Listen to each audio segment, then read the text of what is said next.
नमस्कार. संघर्ष वृत्तवाहिनीमध्ये आपलं स्वागत. घेऊया ठाणे आणि आसपासच्या परिसरामधील घडणाऱ्या महत्त्वाच्या घडामोडींचा आढावा.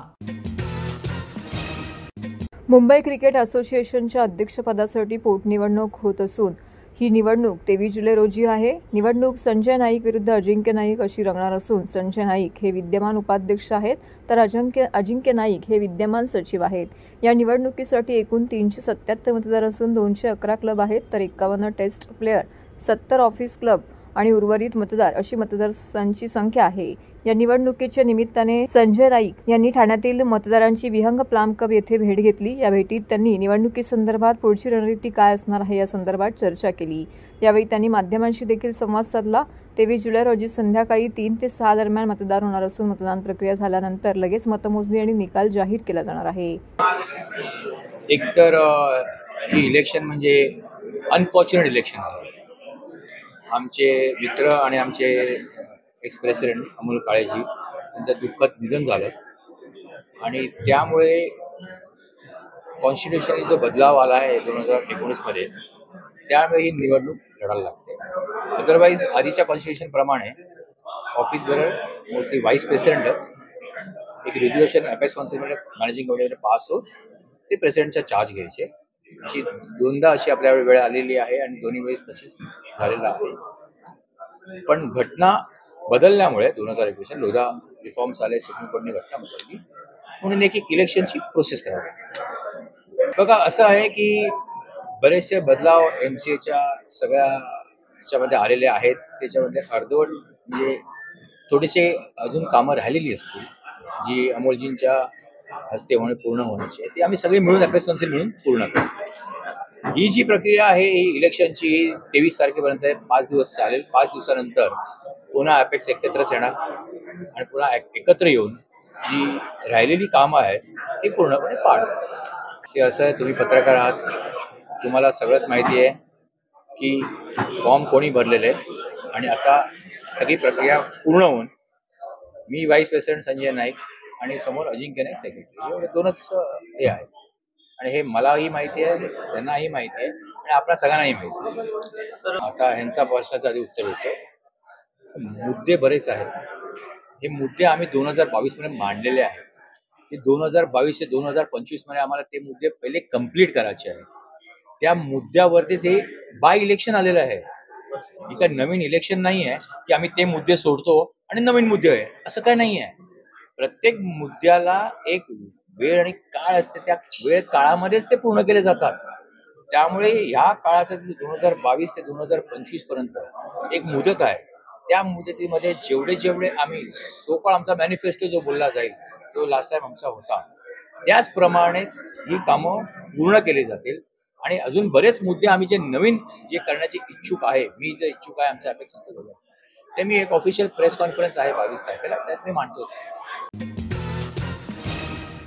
महाराष्ट्रातील भगिनींना आधार देणारी राज्य शासनाची मुख्यमंत्री माझी लाडकी बहीण योजना. या योजनेअंतर्गत अल्प उत्पन्न गटातील 21 ते 65 वयोगटाच्या भगिनींना मिळणार दरमहा 1500 रुपयाची मदत. अर्ज करण्यासाठी 31 ऑगस्ट 2024 पर्यंत मुदतवाढ. कुटुंबाचं वार्षिक उत्पन्न 2.5 लाख रुपयांपेक्षा कमी असलेल्या महिला पात्र. कुटुंबाकडे पिवळं किंवा केशरी रेशन कार्ड असल्यास उत्पन्नाचा दाखला आवश्यक नाही. पांढरं रेशन कार्ड असेल किंवा रेशन कार्ड नसेल तर कुटुंबाचं वार्षिक उत्पन्न 2.5 लाखांपेक्षा कमी असल्याचा दाखला आवश्यक. योजनेसाठीचा ऑनलाईन अर्ज नारी शक्ती दूत ॲपवरून किंवा पोर्टलवर भरता येईल. ज्या भगिनींना ऑनलाईन अर्ज भरता येत नसेल त्यांच्यासाठी अंगणवाडी, ग्रामपंचायत, वॉर्ड ऑफिस, सेतू सुविधा केंद्रामध्ये किंवा आशाताई बचत गटाच्या CRP यांची मदत उपलब्ध. आता आपल्याला अभिमानानं म्हणता येईल, सुखी आणि सुरक्षित आहे माझी लाडकी बहीण.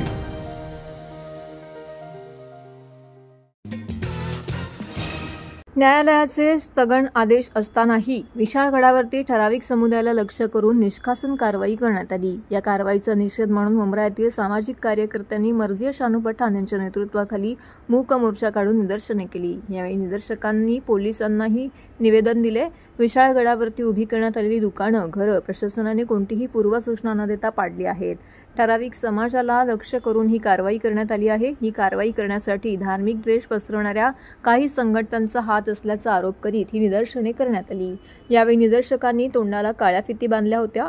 या प्रसंगी मर्जिए पठाण यांनी सांगितलं की न्यायालयाने निष्कासनाची कारवाई करण्यास स्थगिती दिली आहे. जोपर्यंत अंतिम निकाल येत नाही तोपर्यंत कारवाई करू नका असे स्पष्ट आदेश असतानाही दोन धर्मांमध्ये अलबेल असताना तणाव निर्माण करून राजकारण करण्याचा डाव काही लोकांनी आखला आहे. देशातील सामाजिक शांतता नष्ट करण्यासाठी हे कृत्य केलं जात असून त्याचा निषेध करण्यासाठी आम्ही मूक निदर्शने केली आहेत असे यावेळी सांगितले. दरम्यान यावेळेस आंदोलकांनी पोलिसांना निवेदन देऊन सामाजिक अशांतता निर्माण करणाऱ्या लोकांवरती कारवाई करण्याची मागणी केली आहे. या आंदोलनामध्ये शेकडो शांतताप्रिय नागरिक उपस्थित होते. आज खूप मोठा दिवस आहे आशुरेचा, तर आपण खूप चांगली पद्धतीने ऑर्गनाइज्ड शांतीपूर्वक निषेध जाहीर केला. ACP सर होते, त्यांना आम्ही मेमोरंडम दिला, कारण की तिथे विशालगडमध्ये जे हिंसापूर्वक घटना झाली आहे त्याचा निषेध जाहीर केला. कारण की तिथे जे मॅटर आहे ऑलरेडी कोर्टमध्ये आहे आणि विशालगड जे फोर्ट आहे ना that is already in archaeological department. तर लोकांचं तिथे जाऊन तोडफोड करण्याचा काही विषयच नव्हता. आपण देश आपल्या कॉन्स्टिट्यूशनवर, आपला देश कॉन्स्टिट्यूशनवर चालणार आहे की लोकांच्या मनवर चालणार आहे. देशात किती काय गडबड होत आहे आणि दररोज काय नाही क्राईम होत आहे, तर लोक स्वतःच तलवार घेऊन स्वतःचा इन्साफ करायला जात आहे का? स्वतःचा इन्साफ करायला आपल्याला स्वतःला जाणार आहे का? नाही ना. तर मग कोर्ट आणि लॉ कशाला आहे? मला असं वाटतं की लोकसभामध्ये सरकारला चांगला रिस्पॉन्स नाही भेटला आहे महाराष्ट्रावरून, तर त्यांचे हा एक वोट पॉलरायझेशन टॅक्टिक आहे. दिस इज व्हेरी पॉलिटिकल. पण कुठलीही आणि कोणतीही धार्मिक जे स्थान आहे, कुठलीही जे मस्जिद, मंदिर, गुरुद्वारा, चर्च, तिथे तुम्हाला जाऊन राजनीती करण्याची काय गरज आहे? लोकांनी तुम्हाला दाखवलं लोकसभा इलेक्शनमध्ये की लोकांना अशी घाणेरडी राजकारण नको आहे, तरी पण तुम्हाला सुचत नाही आहे. अरे डेव्हलपमेंटवर काय काम करा ना. आणि सरकारने स्टेटमेंट दिलं आहे की इलिगल एन्क्रोचमेंटवर आम्ही कारवाई करू.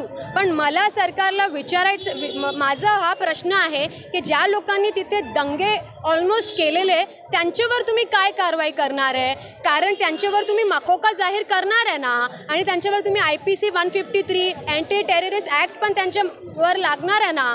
कारण की कोणी सरकारला काय पण कधी प्रश्न विचार करत आहे तर त्यांच्या मागे तर तुम्ही अँटी टेररिस्ट लॉ लावतात ना.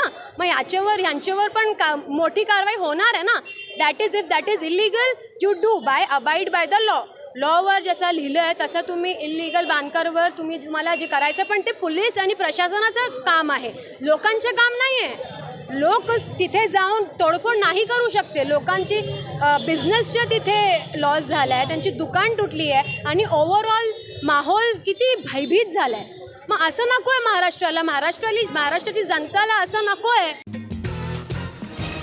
चंदनवाडीतील नुरीबाबा दर्गा रोड लगत पार्क केलेल्या 3 चारचाकी वाहनांसह एका ऑटो रिक्षावरती आणि महावितरणाच्या इलेक्ट्रिक डीपीवरती पिंपळाचं मोठं झाड कोसळल्याची घटना घडली आहे. या घटनेमध्ये 2 वाहनांसह महावितरणाच्या इलेक्ट्रिक डीपीचं मोठं नुकसान झालं आहे. सुदैवाने या घटनेमध्ये कोणतीही जीवितहानी झाली नाही. ही घटना सकाळी 7 ते 7:15 वाजण्याच्या सुमारास घडली. तातडीने हे झाड कापून बाजूला करण्यात आलं अशी माहिती आपत्ती व्यवस्थापन कक्षाने दिली आहे. चंदनवाडी परिसरामध्ये भले मोठं पिंपळाचं झाड गाड्यांवरती आणि महावितरणाच्या इलेक्ट्रॉनिक डीपीवरती पडल्याची माहिती राजेश मोरे नामक इसमाने ठाणे महानगरपालिकेच्या आपत्ती व्यवस्थापन कक्षाला दिली. घटनास्थळी तातडीने वृक्ष प्राधिकरण विभागाचे कर्मचारी, महावितरणाचे कर्मचारी, आपत्ती व्यवस्थापन कक्षाचे कर्मचारी व अग्निशामक दलाचे जवान यांनी धाव घेतली. या घटनेत कोणालाही दुखापत झाली नसली तरी रुपेश मलबारी आणि ऋषिकेश पवार यांच्या चारचाकी वाहनावरती झाड पडल्यामुळे त्या वाहनांचं मोठ्या प्रमाणामध्ये नुकसान झालंय. दरम्यान एक कार, एक ऑटो रिक्षा आपत्ती व्यवस्थापन कक्षाचे कर्मचारी, अग्निशामक दलाचे जवान यांच्या मदतीने झाडाखालून सुखरूप बाहेर काढण्यात आली आहे. याशिवाय महावितरणाच्या इलेक्ट्रॉनिक डीपीवरती झाड पडल्यामुळे इलेक्ट्रिक डीपी तुटून नुकसान झालं आहे अशी माहिती आपत्ती व्यवस्थापन कक्षाने दिली आहे. आषाढी एकादशी निमित्त श्रीमामध्ये संतांच्या जीवनावर आधारित कार्यक्रम सादर. श्रीमा विद्यालय घोडबंदरच्या वतीने आषाढी एकादशीचा विशेष कार्यक्रम मोठ्या उत्साहात साजरा करण्यात आला. या पावन दिवशी धार्मिक आणि सांस्कृतिक कार्यक्रमांनी शाळेचा परिसर गजबजून गेला होता. आषाढी एकादशी निमित्त श्रीमामध्ये संतांच्या जीवनावर आधारित नाटिका कार्यक्रम सादर करण्यात आला। या सोहळ्यामध्ये श्रीमा विद्यालय, श्रीमा बालनिकेतन या 2 शाळांमधील 190 विद्यार्थ्यांनी भाग घेतला होता।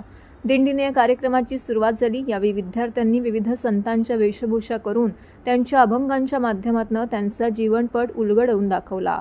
विद्यार्थ्यांनी भजन, कीर्तन, नृत्य आणि संतांच्या जीवनावर आधारित नाटिका सादर केली। विद्यार्थ्यांचे प्रदर्शन अतिशय मनमोहक होते आणि त्यांनी आपल्या अभिनयाने सर्वांची मनं जिंकून घेतली।